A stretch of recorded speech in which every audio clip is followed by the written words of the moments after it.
And welcome out to Flightdeck, podcast dedicated to Montreal's football, presented by our good friends over at Royal Retros, where you don't need a time machine in order to get some sweet, sweet throwback merch. Head over to royalretros.com, use the code Flightdeck at checkout, and you will save 10% off your entire order. I'm Tim Capper. You can find me at Extra Blue Sky at Repack. That's REPPACT. And I'm Cliffy D. You can also find me on X and on Blue Sky over at Cliffy D. It's getting that much closer to draft season, that much closer. It's beginning to look a lot like Draftmas. Yes. Does that mean that, so if you celebrate and elsewhere, does that mean it's like a draft of us? A draft of us for most of us. That's right. We are continuing with what we feel has been a very successful series over the past 2 years, and we brought it back for our third annual CFL Draft Prospect Series over the next 2 shows. This week we are going to be speaking with it's funny actually, both of them we have both 2 Montrealers over the next couple of weeks. This one is coming back to the CFL Draft Montreal via the University of Hawaii in Nick Cenacle. I have fun talking to him in a couple of minutes. Again, a series that was born via the brain of Cliffy D, and it's been if you've been listening and watching the show as long as we've been doing it, I think it's probably one of the top ideas that Cliff has introduced to the show. And I hope you guys enjoy listening to these guys before they become CFL stars. So that's just it. And again, thank you for the kind words. But I mean, to me, that's what makes the draft process so much fun. I mean, like, yeah, the combine's important. The mock drafts are out there, and people are speculating who their team's going to go after, and we're no different. I mean, we want to know who the Montreal Alouettes are thinking about getting their hands on when draft day comes along. And to me, like, I've always felt like, certain players I think would be a good fit for this team. And again, whether the team agrees with that assessment or not is irrelevant. I mean, to me, these players that we've had on and will continue to have on have a great story to tell. And we are thrilled and even humbled to be able to be just a little part of their process as well. Because it's not just about, us, finding out who the next Montreal Alouettes are going to become. It's about these young men about to embark on their careers in playing professional football in the Canadian Football League. So it's something I've really enjoyed being able to do over the past couple of seasons. We've had, we're going to be talking to 2 really exciting young men, this week and next week. So, folks, I say it all the time. Make sure you subscribe. Make sure you got the notification button hit, because when these things go live and they go viral, we want you to check out what these guys are. These young men have a story to tell, and we want you to be a part of it as well. If you happen to miss our past two years with the first 2 years of this series, head over to our YouTube page and check out the playlist, because all of them will be there, including the ones that you'll be seeing over the next 2 weeks. So catch up if you haven't already. Before we speak with Nick, there were a few. There really weren't last week. We kind of, there haven't been really that many impressive roster additions until really, I think, this week. We actually did miss one with the last show, but that's what we're talking about this now. But give me your thoughts on this, man. Just within the past week, we've signed a former Alouette who's made a huge name for himself, I would say, in many ways, in BC. We were able to pick up Micah Awe again. What's your thought on picking up on Micah and bringing him back into the nest? I gotta say, he's back. I mean, how exciting! I mean, I will say, he's developed a bit of a reputation, and not necessarily a good one. But I think a lot of it just has to do with the fact that he plays this game with an edge. He brings the intensity. He does things that are borderline when it comes to, should he be doing this? Is he, is he out for blood kind of thing? Like, there's just the way he plays football is very close to the edge. And we've talked about this before. You're riding that lightning bolt and just seeing where that goes. And that's how Micah Alway plays football. And it could be a good thing. Sometimes it could be a not so good thing at times because, yeah, he's been hit with penalties. He's been hit with fines. I don't believe he's been suspended, though. But, I mean, he's definitely taken a few hits to the pocketbook as far as his football antics go. But, again, that kind of intensity, that kind of, I guess, disregard for your fellow man is the kind of thing that, good defenses and even great defenses at times are built upon. And if anyone's going to be able to get the best out of Micah Alway, without question, it is Noel Thorpe. I mean, he knows what to do with guys like this. Not to mention, too, new linebacker coach AJ Gass also had that, that fire, that intensity with him when he was playing for Edmonton back in the day. I think between the two of those guys, I think they can get the very best out of Micah Alway. So I'm pleasantly surprised to see this move made, and dare I say, even just a little bit excited to see how he lines up with a lot of the linebackers that are going to be a part of this team. I mean, guys like Tyrese Beverett, Tyrell Richards, Jeffrey Conte Arku, and so on. I mean, I'm definitely excited to see what Micah can bring to this this defense, and for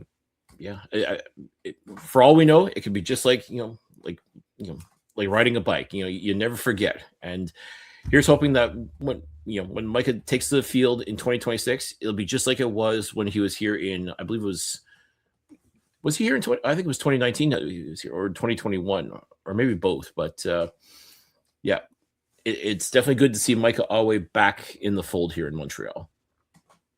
I completely agree with you. I really do. Yeah, 22. He was here in 22. 22. Sorry. Yeah. I don't have really have concerns. I mean, some Als players over the years have been here and they've made a reputation of them for themselves, and not, as you said, not necessarily in a good way. It's just kind of I mean, we know how well he's played and how highly regarded he was in the CFL last year. Obviously, he did a very great job in BC. It being some semi homecoming for him here, you think he has anything to prove? Does he have to prove that what people were seeing? I said, is the what happened in BC or over the past couple of years? You think is going to follow him to Montreal, or is it just a matter of new city, new Micah Alway?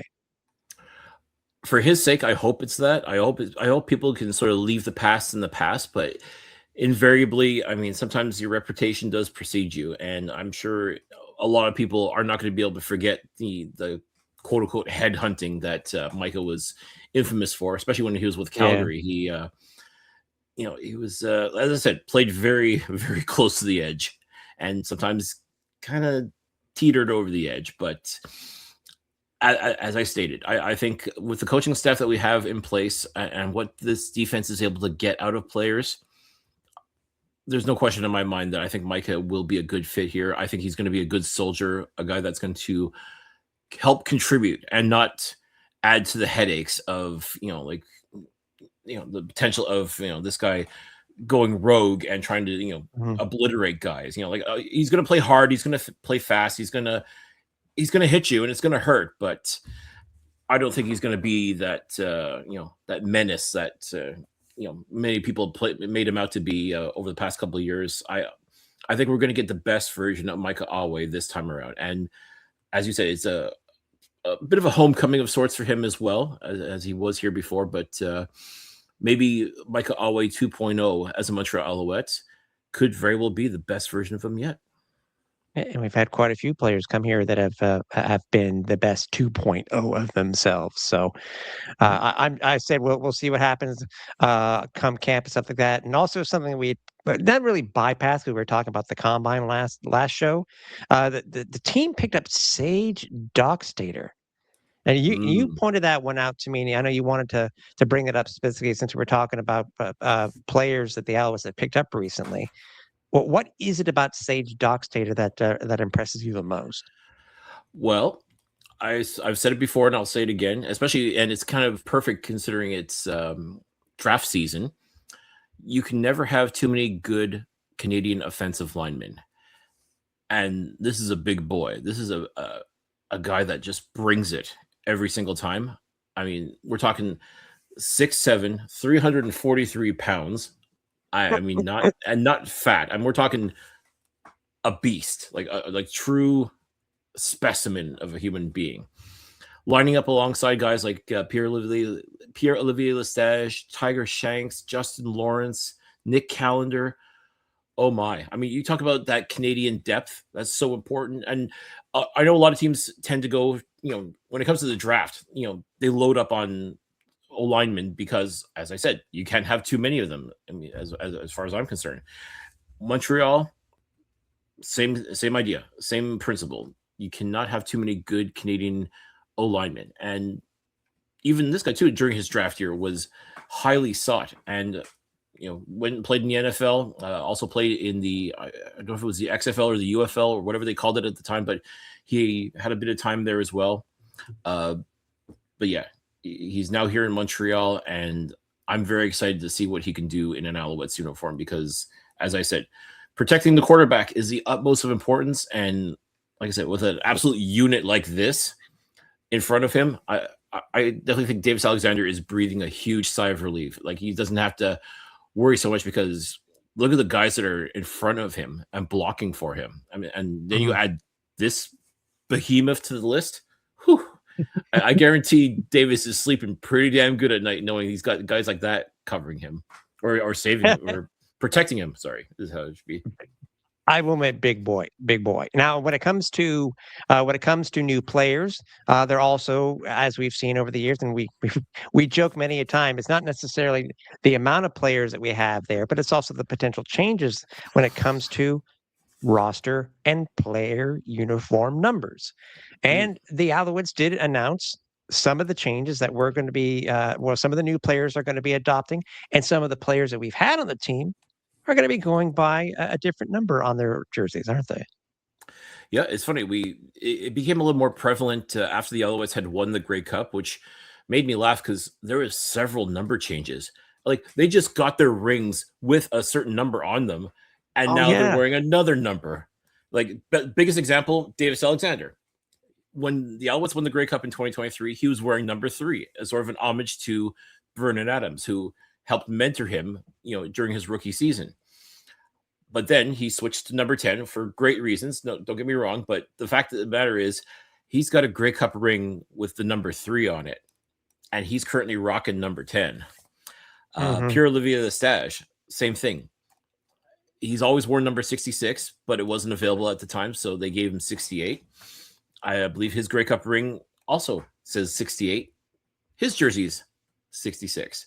And so, like, there's numerous examples of that. So once again, and it just speaks to the reason why, to me, buying a CFL jersey is such a gamble, and it really shouldn't be. I mean, my goodness. I mean, if you went and bought, for example, Travis Tice's jersey last year when he was wearing number 30, I got some bad news for you folks. He's not number 30 anymore. He's number 5.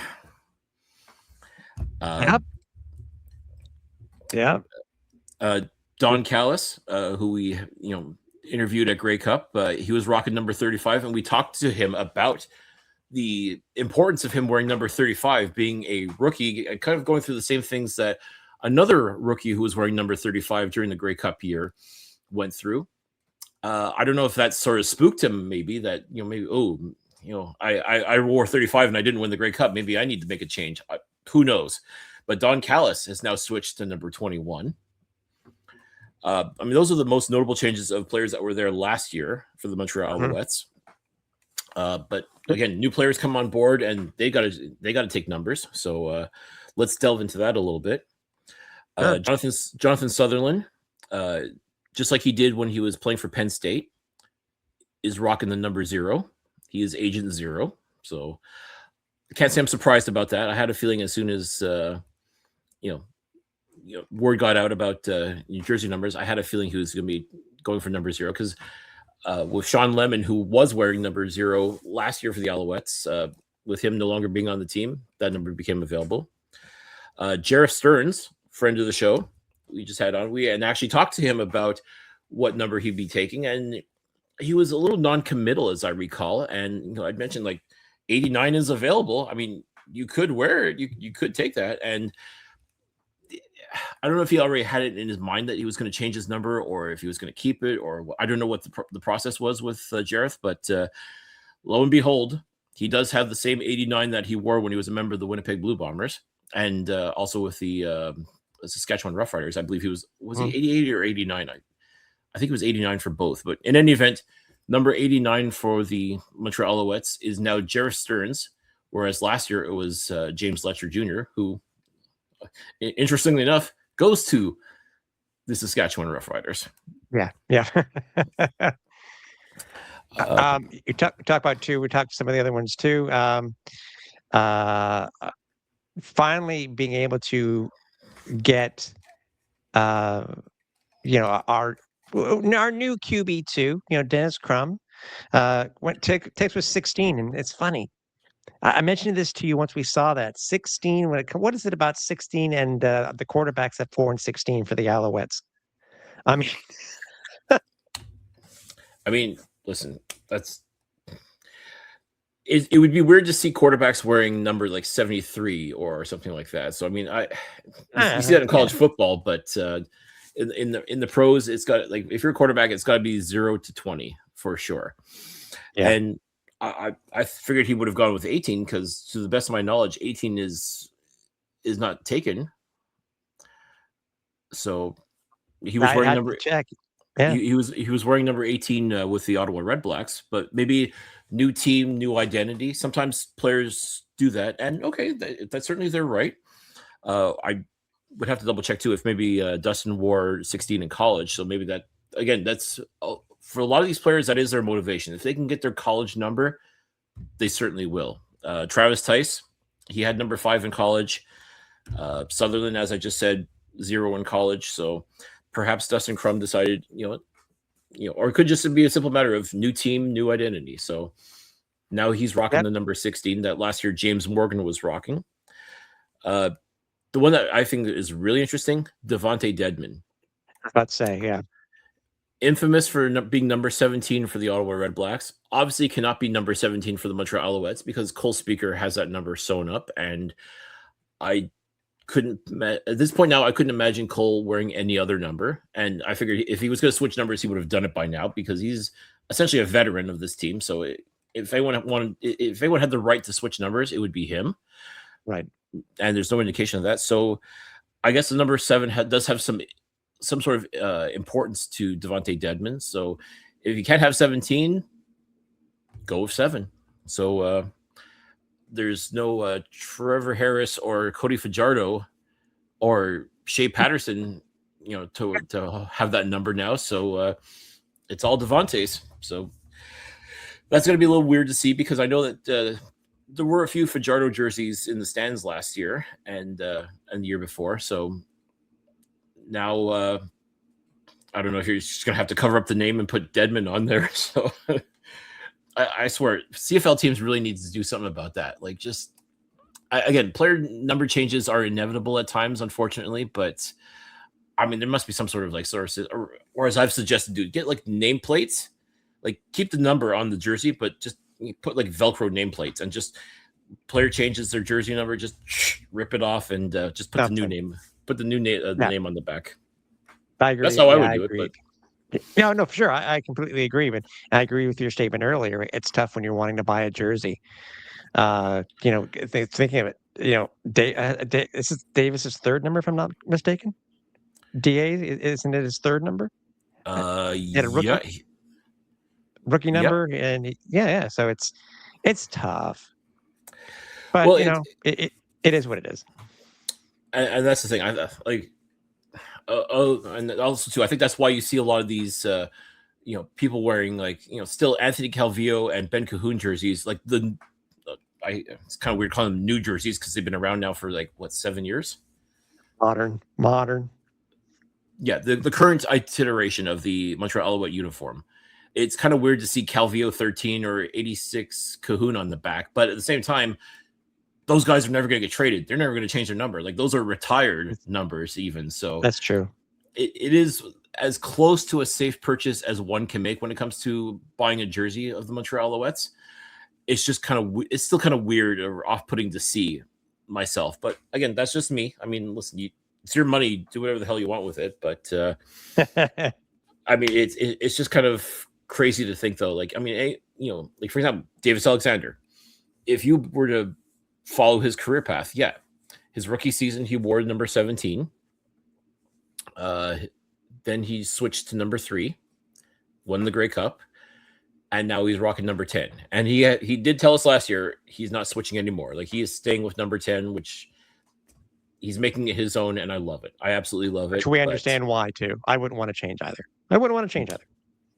No, and it's funny. He actually really wanted 6 because of that was his number in university, but a certain Tyson Philpott, he got his hands on number 6, and we all know the reason why. And with them being buddies and roommates, they're in their rookie season. It's like, okay, I guess I gotta let Tyson have it, especially the significance of that number to him. So, but in a perfect world, I think Davis would love to have had number 6, but just wasn't meant to be. Yeah. Other names too, but I said the best thing to do is check. Go to the Alouettes roster page and check everything, or go to CFL. They'll have all the new numbers that are currently taken, and we'll see what some of these guys get when they get to camp too. What was that? See, because there were some players that currently aren't on the team that some numbers have been are now available. So we'll see at that point. As we talked about at the top of the show, the CFL Draft Prospect Series that was introduced 2 seasons ago has really introduced a lot of these players, not only to Alouettes Nation, but also to fans across the CFL.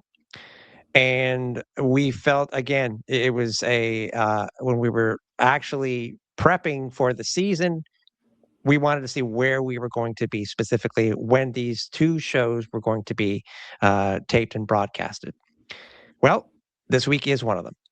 And what better way to start leading up to draft season is to speak with one of the draft prospects that we think that whether he becomes an Alouette or ends up elsewhere in the CFL, we wanted you to know about him. So without further ado, let's speak with University of Hawaii prospect Nick Cenacle. It is finally here, draft season in the Canadian Football League. And for the 3rd year in a row, we are very thrilled here at the Alouettes Flightdeck to be presenting some draft prospects that will be taken, God willing, in this year's CFL draft. We are so excited to be joined by a member of the Rainbow Warriors from the University of Hawaii, a Montreal native, and a pretty darn good receiver in his own right. We are so excited to be joined by draft prospect Nick Cenacle. Nick, welcome to the Alouettes Flightdeck, and welcome to what's going to be hopefully be the start of a very exciting draft season for you. Yeah, thank you for having me. Can't wait for this draft to happen, honestly. Well, let's get into it, man. I saw you at the combine. You definitely turned some heads. You got a chance to experience the whole combine atmosphere and sort of start getting your feet wet, if you will, in the process of hopefully becoming a Canadian Football League superstar. Mm-hmm. Talk to us about your experience of the combine. Through your eyes. Talk about what you got to experience at the combine. It was an amazing experience, just having all those Canadian players come together, from the States and around the country too. It was fun talking with those guys and just reconnecting to so many players I played with and played against. Now that's it. I mean, let's just talk about the receiver position. I mean, you were up against some dudes out there. I mean, there's a lot of great Canadian talent out there when it comes to the receiver position. Yeah. Honestly, there's so many guys that came to that combine. The Nates, the Malik Megas, the Shipley and stuff like that. Matt Shipley and everything like that from Calgary. Those guys are really, they showed out for Canada, honestly, and they went crazy at the combine.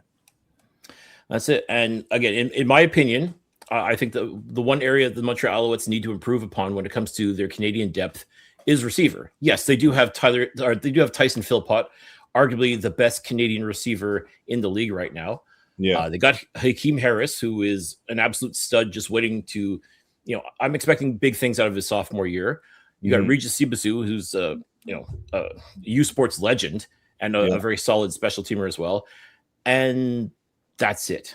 Do you see yourself fitting in with the Montreal Alouettes, just, if only to help bolster that position for them? Definitely. I feel like I'd definitely be a good addition to that squad. And with all those guys that's been there and keep like producing, I'd love to learn from them, So that I feel like that would definitely be a good opportunity for me. Now, speaking of learning. Sorry, go ahead, Cliff. Now, speaking of learning, yes, you were a member of the Rainbow Warriors of the University of Hawaii, who have a CFL connection in one Jeff Reinbold.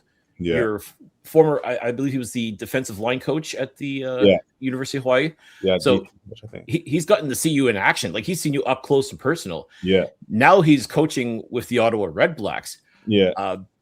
Do you possibly foresee yourself being reunited with your old coach? That'd be cool. That'd definitely be cool to reunite with Coach Jeff and at Ottawa. But all the doors, any opportunity, I'd be very happy about. So that would definitely be cool, reuniting with Jeff for sure, Coach Jeff. Now you talk about we're talking about the draft itself. I mean, what was your thought process behind going into the combine and stuff like that? What was your process as a player? I mean, knowing that you wanted to get your name, show what you could do in person rather than just on tape. For you, what was the process like to get yourself in? I guess we could say invited to the camp itself, and just getting yourself right and ready to do something. I would imagine it's football is what but the combine itself is something a little bit different for you. Yeah, my thought process was really just go do me.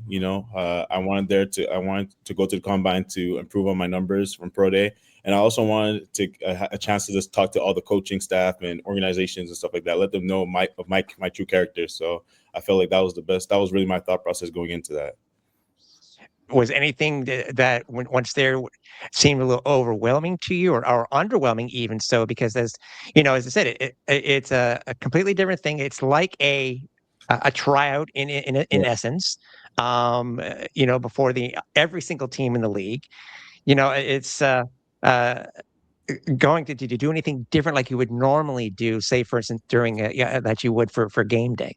Not really. It did feel like a game day atmosphere, being in the hotels and stuff like that, having these practices and stuff like that. It did feel like game days, but I love that. Like I played Hawaii, played big games, stuff like that. So it wasn't very overwhelming. It was just I really approached it like it was regular game day. Went with my routine, talked with the guys, So it was good. It was good. It was a very good experience, honestly, overall. So speaking of, I said a Montrealer who is going to the University of Hawaii. We've got to know about this, Nick. How the heck did this actually come about? I mean, take us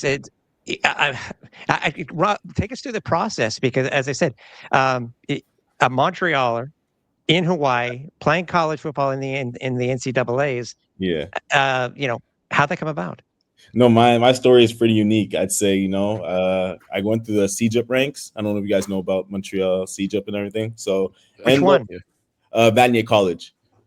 Okay. Yeah. Sorry. I went to John Abbott. So sorry. I went to Vanier. Okay. So it's like Tim Biekapatuka went there too. So yeah, exactly. So we have a history. I went to Vanier because we had a history of like bringing producing athletes and bringing them down south and stuff like that. So I was like, I'm gonna go to Vanier. After my fourth year, I finished my year. I have a couple of interests, but nobody really pulls the trigger on me. Nobody takes the chance. So I'm like, all right, I go to McGill. I'm gonna go there McGill with Eloa, with my quarterback, and we're gonna switch the program over and stuff like that. So we're like completely committed to that. And then a week before training camp happens at McGill, like spring ball or fall camp, I get a call from the receiver coach at Hawaii, Jared Ursua, and he calls me and just like, are you interested in coming to Hawaii? I'm like, yeah, for sure. He's like, man, we got a full scholarship for you. I'm like, are you serious? And he's like, yep, 100%. And the whole process just seems so surreal. Like it happened so fast. And the next thing I know, I'm on a plane going to Hawaii. So it was actually, the whole process of getting the visa and everything was kind of like, it was hard, because I had to get accepted to school before like to get the visa, to obtain it. So I end up coming the week of the first game is when I end up going to Hawaii, and just like I just remember arriving there. I'm going on a practice field. I'm looking at everything. I'm like, wow, like I'm here. I made it. Like it's my journey's about to start. So no, it was great. It was a very very fun experience. So you were behind. You went to so as you said, you came in when you did at Hawaii. So Yeah, you were behind. How was it getting used to the system? How was it getting used to the playbook itself? And obviously, I mean, the distraction itself is where yeah, you're playing, obviously. But yeah. how did you get used to the entire process of being an NCAA football player for the first time? Well, when I got there, my brain just switched. Like I just something switched. I was just like, I'm here to prove that I belong. So as soon as I got there, I kept going to the coach's offices, and I was just watching film, going over the playbook and stances and stuff like that. The basics of football. And I was always up there just making sure like I was good on the right track and I could play like that season, because I wanted to come in and like just play right away. Like I felt like I could have helped the team, not helped the team, but I felt like I could really play with these guys, and I just wanted the experience to really play at that level. So, I did everything I needed to do to make sure that I put the chances on my side and just was in that playbook. Did you ever think of redshirting, or was that never enter even as a thought? I wouldn't lie to you. At first, I did, but then I was like, I'm in the older side of freshman. I came in as I think a 20-year-old freshman, so I'm like, I got it. I want my clock to start right away, so I can Yeah. just really get the experience. So I'm not getting any younger. So And going from Seja ball, obviously from to McGill and then to Hawaii, yeah, are you what was the difference for you when it comes to obviously 3 down ball, 110 yeah. yards? They do that in the Seja ball also, Well, but it getting was used. four down actually. Oh, it's 4 downs. Yeah, Okay, it's 4 downs in okay, CJ. Yeah, all right. How was it used to getting? I guess we played 4 downs, but yeah, any when it came to getting used to the NCAA game, yeah, back to the 100-yard field and, no forward motion, et yeah. cetera, et cetera.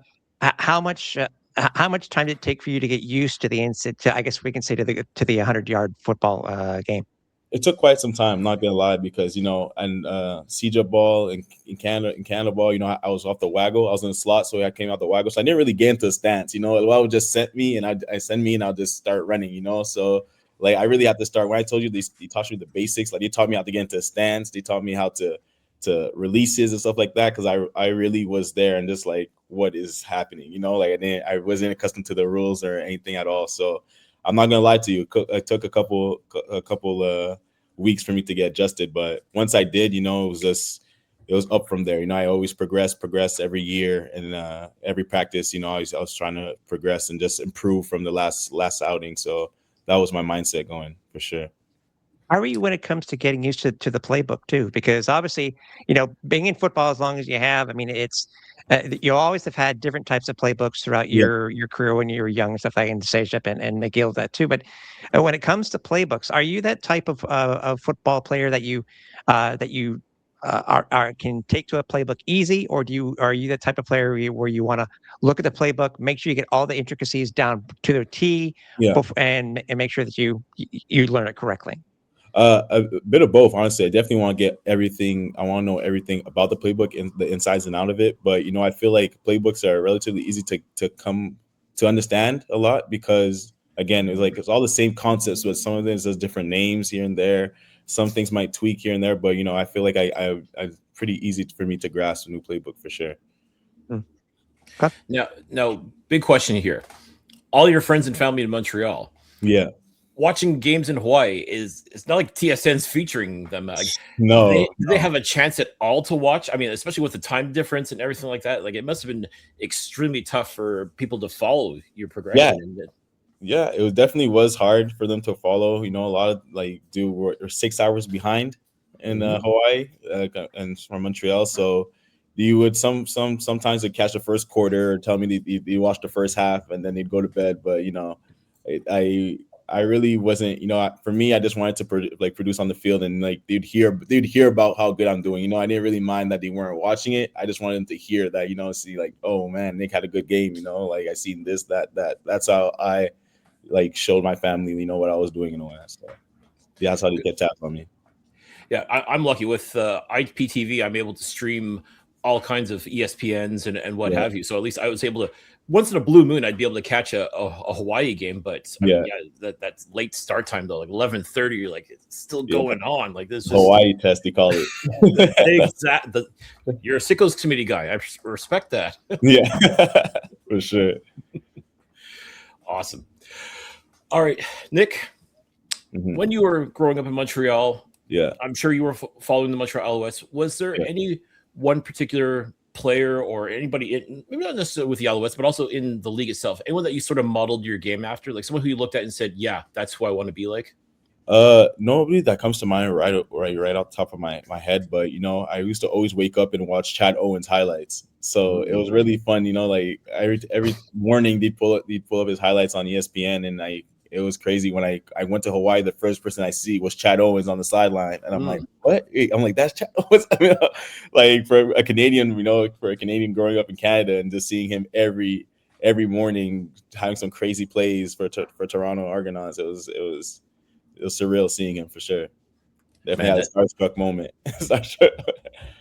Again, the CFL Hawaii connection just grows deeper and deeper, doesn't it? Yeah, 100%.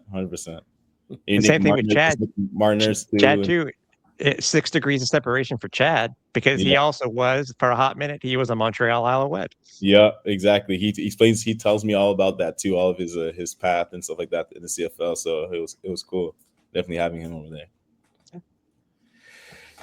All right, as you know, as far as we're concerned right now, I think it's all over as far as like the preparation, the combine, you know, pro days, all that stuff. Like now you're basically in wait mode, right? You're just waiting to see who's going to be calling you on April 28th. Like at this point, like what's your mindset as far as just what else can I do to impress upon people that they should be drafting me? Are you in that sort of thought? Yeah, I'm really just living in the moment too, and you know, and controlling what I control. You know, controlling the variables that I control, keep making sure my body's right, making sure my mental's right, spending time with family. I'm just grinding. You know, I'm not really concerned with what's gonna happen April 28th. I'm really just going with what I can control right now. So that's my mindset say right now. Okay. And what about NFL interest? Has there been any NFL teams that have, like, I'm sure they've gone to your pro day, and has there been any talk, any sort of inkling that maybe you might get a call from down south? Yeah, I did have contact with a couple of NFL teams, and that's pretty much all saying the same thing, where you know, you just like keep tabs on your phone. We're gonna contact you sooner, and if not, and good luck with everything. You know, it's all the same dialogue, but you know, I did have contact with a couple teams for sure. Okay, because it seems like the New York Giants every year they invite a whole bunch of Canadians to their rookie mini camp, so that could be one of them that ends up giving you a call. Hey, I'd be open to it. I love New York. That's one of my favorite states. So. There you go. Oh, I mean, at this point now, Nick, I guess, like I said, we've talked about the Montreal connection. We talked about Hawaii. I mean, as far as being a receiver goes, I mean, what are you looking forward to? Like the team that drafts you, what are you looking forward to showcase the most? Like, what do you like? I'm sure there's going to be reasons why they're going to be drafting you, but what do you think it's going to take for you to show that, yes, I should be playing game 1, week 1 in the CFL in 2026? I just want to show them my IQ, you know, playing in the run and shoot offense. It's an offense where the receivers really read on the fly, like we read defense and stuff like that. I just want to really show, you know, we find open spaces, and, you know, CFL is a game of the field so big and so large. It's a game where you have to find the open spaces and stuff like that. So I want to be able to show that from day one. And that's how I want to help generate some wins for my team, wherever team that picks me. Like you went through the whole process when at the combine and stuff like that, and you're being interviewed by each and every team in the CFL. Yeah. But if you hadn't been interviewed by each team and you wanted to tell not necessarily the teams that may be watching and listening, the fans that may be watching, listening from across the country, tell them why you, Nick, should be drafted by their team. I believe I should be drafted just because, like, you know, I've shown that my playmaking ability goes. I've been able to play make in every team I played for. You know, I've been a premier playmaker. I feel like, I'd help as far as IQ, like I said before, being able to read defense and how I approach the game. And also just the locker room itself. I'm a big locker room guy. I love like people from the locker room can tell me like I just love smiling, telling cracking jokes here like that. But I also know when it's time to be serious, like I love bringing people together. So I feel like it's a value that is very, very important in a successful team. So I'd bring that to the team for sure. Now, talk about your potential draft day plans. Is there a party that's going to be happening? Are you going to have like friends and family over to watch the draft on TV, or do you just want to be left alone and just wait by the phone and hopefully get that call? It's all up in the air right now, but I'm planning maybe to do with my best friends and family and stuff like that, just on my friend's house and with the close ones, so, people, all the people that helped me in this journey, and that's the plan right now so far. Good stuff. Yeah. Well, I mean, a lot of the mock drafts I'm looking at so far have you going in the first round. So, I mean, I think you've definitely shown a lot of people a lot of things so far. Mm-hmm. I mean, it's early still, but I mean, I really think at this point, it's not a matter of if you get drafted on April 28th, it's when and in what round. Yeah. I'm can't wait for that. Honestly, it's going to be a surreal moment. It's really so much work that got into getting to this point in my life. So I can't wait. It's going to be a huge celebration for sure. Well, I sincerely hope when that phone does ring that the area code does read 514. I mean, I'm sure you said it. You're willing to go anywhere. It doesn't matter. Yeah. Whoever calls you, you'll be ready to go. But wouldn't it be nice just to, unpack your bags and say, you know what? Oh, there's no place like home, right? That would be amazing. Honestly, being 4 years away from home and not having a lot of family members and friends being able to see me play, coming back home would be. It would mean everything to me, honestly. Just everything. Like being able to play in front of my family, my friends, and the community that built me. So like it would mean everything to me, honestly. I'm sure it must be hard to get a good puts in Hawaii, I would imagine. It is honestly, but I'd always joke around with even Timmy Chang and stuff like that. He'd always talk to me like, "Oh, there's no puts-ins here," and stuff like that and everything. And Coach Jeff too, like they know about that in Montreal. We're big on that, so it'd always be a running gag for sure. And Coach Chang, another CFL. I mean, my God, they're really there's so many. And Coach Arsenault too was another CFL guy. It's a big connection in Hawaii for sure. My goodness, it's like there's a pipeline from like Hawaii, like from Canada as a whole to Hawaii. It's incredible. Yeah, and nobody would have thought that. Nobody would have thought.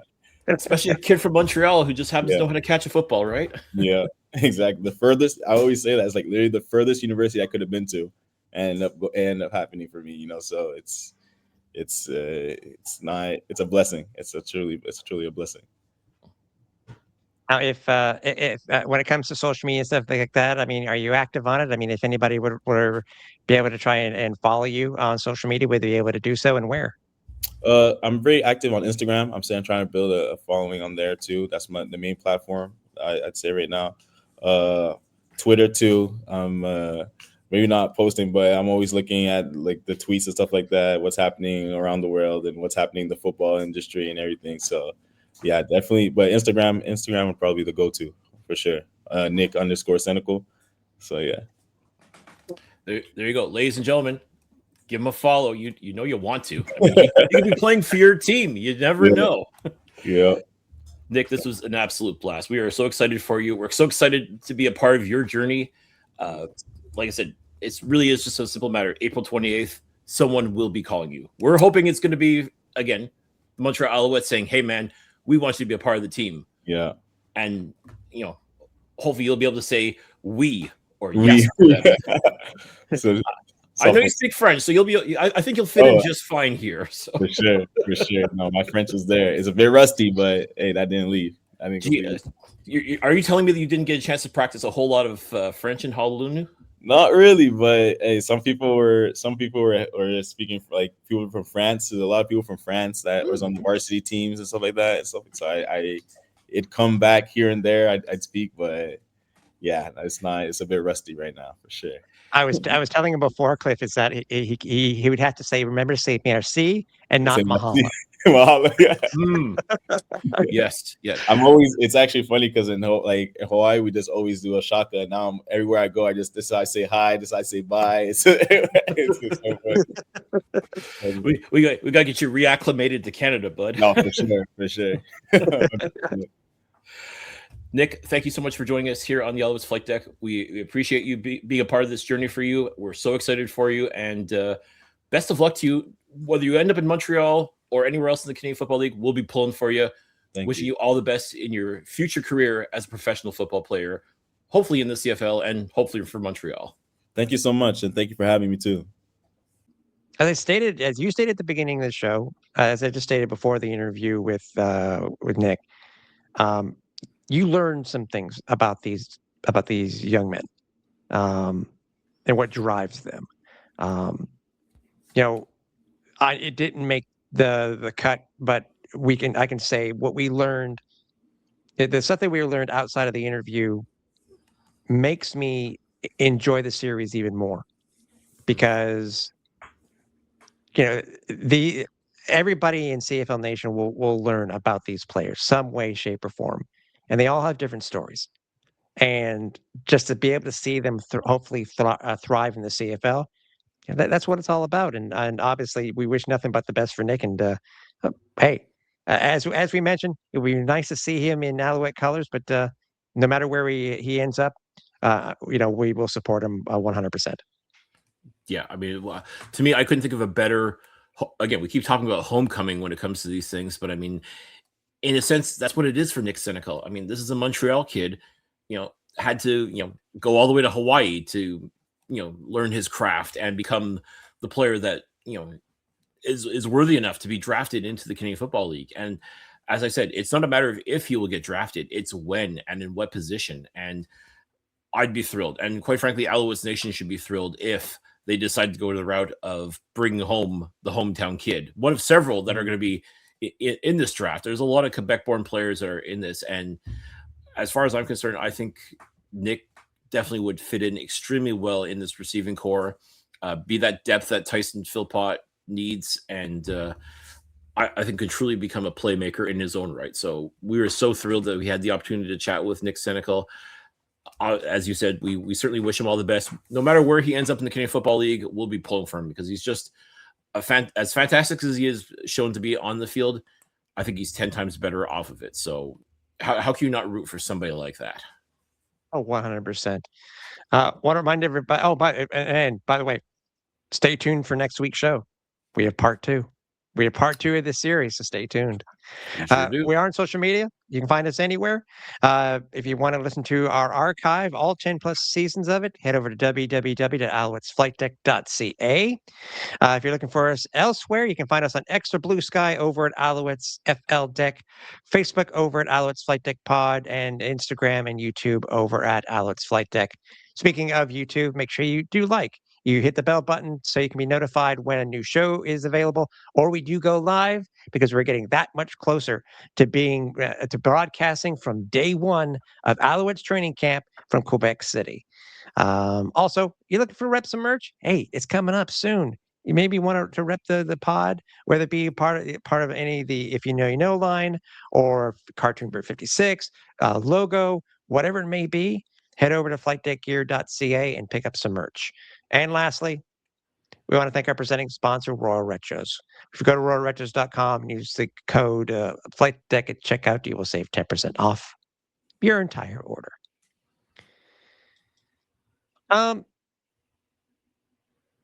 Try to find where it was. So it's funny. We talk about things coming, we joke and say, and many people have heard us say this, is that we finish the show and then something blows up in such a way. Mm-hmm. Or it just so happens we went through the Easter break. Not much was really happening. We got the Micah Awe thing and everything else. And then just this past week, it blows up. I was like, most people, if anybody doesn't know what this is, by the way, I'm sure you saw the picture, especially if you're within the Montreal area. But Katy Perry and Justin Trudeau had their picture taken at Coachella. For those who don't know what Coachella is, it is a weekend-long giant concert series from the beginning of the day to the end, out in the desert in California. So you would say, so what, Tim? So there's a picture of this newest it couple. Like, yeah, okay, it couple. But yet there's one difference about this picture. Sure, it was shot from the back, so no, we're not talking about that. Body parts. We're talking about what Justin Trudeau was wearing. And it just so happens he was rocking a blue Owls cap with a red Alouettes logo. And it got traction, enough so that today, as we're taping, the Alouettes boutique posted a grand return of the viral cap. It's now available once again in store. It's a moment, I will admit. I know Alouettes Nation has had, and the Owls have had other moments like this, but how does this rank to you, Cliff? I mean, I think it's cool. It's a great opportunity to use this photo appropriately, which the Owls have done, the boutique has done. But to you, what did you think when you first saw it? Well, it got me thinking. I think it was I want to say in 2022, when just by sheer happenstance, Justin Trudeau, when he was Prime Minister of Canada, was at the airport when the Alouettes were about to go on, board their plane to go on to play a game on the road. And lo and behold, Trudeau was there and, got to take a picture with the team and everything like that. And no doubt at that point, someone had given him this Alouettes hat that he had just happened to be wearing at Coachella, of all places. And sure enough, I mean, listen, the fact that he and Katy Perry are there and, participating in Coachella, looks like they're, having a blast, checking out the music scene and all that jazz. And, it's exciting, I guess, when celebrities show up for these events, but not every celebrity that shows up for these events ends up wearing Montreal Alouettes gear. I mean, and the fact that it's the former Prime Minister of Canada doing so is, it's going to get people's attention. I mean, regardless of how you feel about Justin Trudeau and his reign as Prime Minister in Canada, he's very much a known figure, especially the fact that now he's dating an international pop superstar like Katy Perry. And this was all over her Instagram, by the way. Like, this is where it sort of caught fire and just blew right up on social media is, oh my gosh, Justin Trudeau's rocking a Montreal Alouettes cap. I mean, he's a Montrealer. He has always said that he's got love for the Alouettes and the Canadians and, all the Montreal sports teams. I mean, he's definitely shown the love for those teams in, other circumstances. But to be actually wearing a Montreal, which again, I'd be amazed if anyone at Coachella knew what the hell the Montreal Alouettes were. So they just see him wearing this hat and it's like, okay, whatever. But the fact that these pictures blew up and here in Canada, everybody's just, jaws dropped like, holy crap, Justin Trudeau is wearing a Montreal Alouettes cap. And most people, it's either, oh my God, he's wearing it, or oh my God, he's wearing a Montreal Alouettes cap. Like, depending on how you feel about it. And let's face it. I mean, arguably one of the most polarizing Canadians that we know. I mean, you either love him or you hate him. There's very, very little in between. Very few people are kind of like, whatever, when it comes to him. I mean, you either respect him or you despise him. I mean, but either way, people are going to talk about him. And the fact that this happened, I mean, this you couldn't buy advertising like this if you're the Montreal Alouettes. You are beyond the moon as far as, holy crap, this dude's rocking our gear. Like, you see that Alouettes logo, in California of all places. I mean, that is just, as I said, you cannot buy publicity like that. And the fact that Katy Perry, of all people, puts it on her Instagram and probably didn't think twice about it, but next thing you know, bam, everybody and their mother wants this hat. And I believe the Alouettes boutique had even said it's sold out. And to the point that the demand must be through the roof that they are bringing it back. And, I don't know if they found a secret stash somewhere or what, but strike while the iron's hot. I mean, like while everybody is going gaga over this, you may as well. And no pun intended. That was good. Speaking of a music superstar. Freudian slip a little bit, I guess. But by the way, I have one thing to say, and one thing to say only. Hey, Rider Nation, where was your Saskatchewan jersey at Coachella? I didn't see it anywhere. I mean, listen, I mean, unless you manage to get Taylor Swift and Travis Kelce to rock some Riders gear, your move. That's what no, that would have been bomber gear. Well, we know Jason Kelce, Travis's brother, because Zach Caleros played with the Kelce brothers at university. Right. They sent or Caleros sent some bomber gear to the Kelces, and we've seen that, but I don't see Taylor wearing any bomber gear. I don't see her wearing Rider gear. I mean, I'm just saying. I mean, how do we? Katy Perry, Gaga, and now Taylor Swift are okay. Are we switching to a top 40 radio station? Welcome to 96.9 The Deck. I don't know. I was kind of feeling it was giving John Tesh vibes for Entertainment Tonight talking about this. My God. Oh, I don't even know if people remember John Tesh. Well, if you do, then make sure you go take some back pain medicine, because I'm sure it's hurting by now. Yeah. Again, by the way, listed currently on the Al's boutique website as the viral Navy cleanup cap. That's currently how they have it listed. So, for the low price of, anyways. Yeah, and as an aside, if I can get, if Mr. Trudeau happens to be watching, I mean, just next time, I mean, far be it for us to be fashionistas or anything like that, but if you're going to be rocking that hat, flightdeckgear.ca will hook you up with a t-shirt. Why not? I mean, you could have rocked that as well. I don't know if he listens to the podcast or watches the podcast. If he does, he's got great taste. So why not pair that beautiful hat with a beautiful piece of merchandise from the Alouettes Flightdeck? I'm just saying. You know what? That would have gone quite well with a Cartoon Bird 56 shirt. I think so. Go from one viral photo to another viral item. Pair them together. The world will explode. Our world would definitely explode. So yeah, listen, I don't know who's watching, but if you reach out, listen, we'll collab. We don't mind. Hey, all we gotta do is find out where his house is in Outremont, and maybe we can just gift him it. That wouldn't be stalkerish at all. Not at all. No, it's a gift. It's a gift. Anyways, lastly, for this week is we talk about all players about coming and goings. We actually did have a former Alouette, a very well-known Alouette who was an integral part in the Grey Cup in 23 and that run, and made a huge name for himself while he was an Alouette. It was announced that running back William Stanback has announced his retirement from football, not CFL, but from football. I mean, he made a name for himself for sure. And we can all say friend of the show. We had him on, God, so many years ago. I think it was his first season. It was really the first or second season that he was with the Alouettes. Yeah.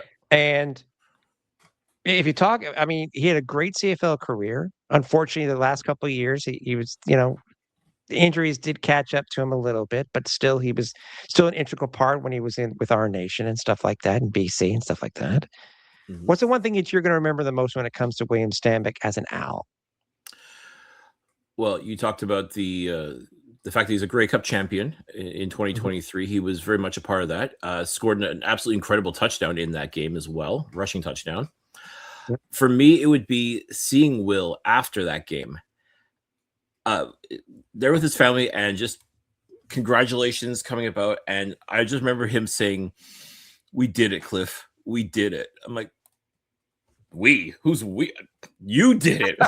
I just sat in the stands and watched you do it. Like, if you want to include me in this, like, I mean, I think back, because he truly came alive in 2019 with the Montreal Alouettes, along with Vernon Adams, Eugene Lewis, and I'm sure those guys were, Gino and Vernon we're thrilled for William to finally get that Grey Cup ring that they've been chasing as well. And I'm sure in a perfect world, all three of them, thinking back to that time in 2019 when this Alouettes team got out of the muck and made themselves, relevant again in Montreal. All three of those guys were a very integral part of that process into what has become this team has become today. For Will to be, unfortunately, the only one of those three to have a Grey Cup ring with the Montreal Alouettes, I'm sure is a little bittersweet, but at the same time, how can you not be happy for him? I mean, he was such a big contributor to that team, a very important part of it. My goodness. I mean, and he's had a hell of a career. I mean, I think it was 2021. He led the CFL in rushing. It was a shortened season due to COVID, but he still ran like a scalded dog, to quote Jim Ross. I mean, just absolutely incredible. And over the years, I mean, he also improved upon his receiving, because remember, he could run like hell, but catching, he was, even as a check down option, he had his struggles, but once he got it going, once he got it figured out, he was definitely a hell of a two-way player in this league. And after he'd left the Alouettes, I mean, yeah, you're right. He went to the BC Lions and then also to the Ottawa Red Blacks and had success there. But yeah, I don't want to say things were starting to go downhill at that point. As you say, injuries are going to, make things tough for everybody. Father Time is undefeated age-wise as well. I mean, once you hit 30 as a running back, I mean, unless you're Andrew Harris, I mean, it's unfortunately, it all goes downhill from there. But I mean, Will was still playing at a very high level. It was still carving out a very respectable career as a post Alouettes, and obviously we're so thrilled that he was a member of this team. So thrilled that he was able to help contribute to that Grey Cup victory in 2023. He's got nothing to be ashamed of. As far as I'm concerned, he had a hell of a career, and it's way too soon to start talking about possibility for Hall of Fame or anything like that. But I hope Will looks back at his career in the Canadian Football League and he's proud. I hope he's proud of the body of work that he put in, and he should be, because he was absolutely one of the most exciting, outstanding players, at the running back position that this league has seen in a long time. So I guess all we can really say at this point is, Will, thank you so much for everything that you gave to Alouettes Nation. And thank you for, giving also to BC Lions and to the Ottawa Red Blacks as well. You've truly done it all in this league. You get to retire as a Grey Cup champion.